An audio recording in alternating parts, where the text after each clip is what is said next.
রাষ্ট্রীয় স্বয়ংসেবক সংঘের শতাব্দী বর্ষ উপলক্ষে বর্ণাঢ্য হিন্দু মেলা রাষ্ট্রীয় স্বয়ংসেবক সংঘের শতাব্দী বর্ষ উদযাপন উপলক্ষে রবিবার কাটোয়া মহকুমার কারুলিয়া শাখার মাঠে অনুষ্ঠিত হলো এক বর্ণাঢ্য ও ভাবগম্ভীর হিন্দু মেলা।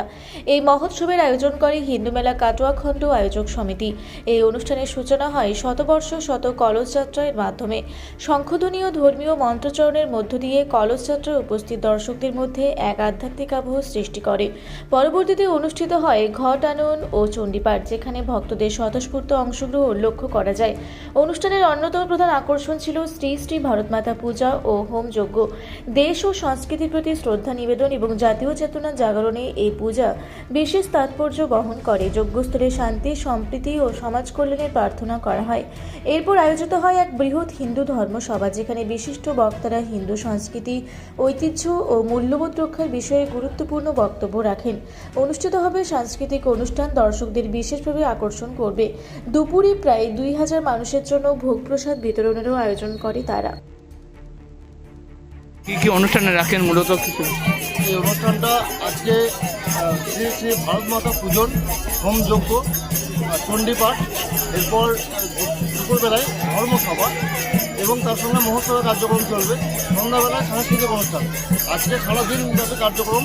এর খুব আমরা গত এক সপ্তাহ ধরে আমরা প্রস্তুতি নিয়েছি এবং এটা খুব উৎসাহের সঙ্গে পুরো এলাকার মানুষের বিভক্ত উৎসাহ এই কার্যক্রমে আছে।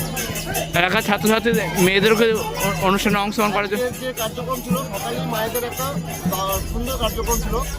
সঙ্গে শতবর্ষ উপলক্ষে 100 জন মায়েরা কলস যাত্রা করছে। শত কলস যাত্রা হয়েছে। এখানে মায়েদেরও পূর্ণ অংশগ্রহণ আছে। আপনার নাম? আমার নাম সৌমেন সাহা। কি বার্তা নিয়ে ঘুরছিলেন বলুন? আমরা 6 বছর ধরে এই অনুষ্ঠান করছি। গত 2020 সাল থেকে আমরা এই অনুষ্ঠান করছি, হিন্দু সম্মেলন। এবারে সংঘের রাষ্ট্রীয় স্বয়ংসেবক সংঘের শতবর্ষ, এর জন্য হিন্দু মেলা আর এই কার্যক্রম।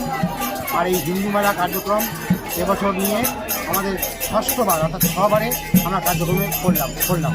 কোন গ্রামে করেন মূলত প্রোগ্রামটা? কারুলিয়া গ্রাম। মানুষজনের উৎসাহ কেমন থাকে? এবারে কার্যক্রম কাটোয়া 1 নম্বর ব্লকের যতগুলো গ্রাম আছে সব গ্রামে প্রতিনিধিত্ব এই গ্রামে এসেছে। আর মানুষের কেমন উৎসাহ এই প্রোগ্রামের জন্য? মানুষের উৎসাহ চরম, সমস্ত সহযোগিতা, সমস্ত দিক দিয়ে সব দিক দিয়ে মানুষের সহযোগিতা চরম। কদিন ধরে অনুষ্ঠান চলবে আপনাদের মূলত? এই অনুষ্ঠান গতকাল থেকে শুরু হয়েছে, আজকে চলবে সারাদিন, সন্ধ্যা রাত্রি। আজকে শেষ শুনুন। আজকে আপনার নাম পরিচয়? আমার নাম দেবাশিস অধিকারী। আপনি কিসের দায়িত্ব আছেন? আমি মধ্যবঙ্গ প্রান্তের সহ প্রচার প্রমুখ। আর এই আমার পাশে আছেন এই কাটোয়া জেলার সহ প্রচার প্রমুখ শ্রী সৌমেন সাহা। কাটোয়া থেকে রাহুল রায়ের রিপোর্ট, রূপসী বাংলা মিডিয়া।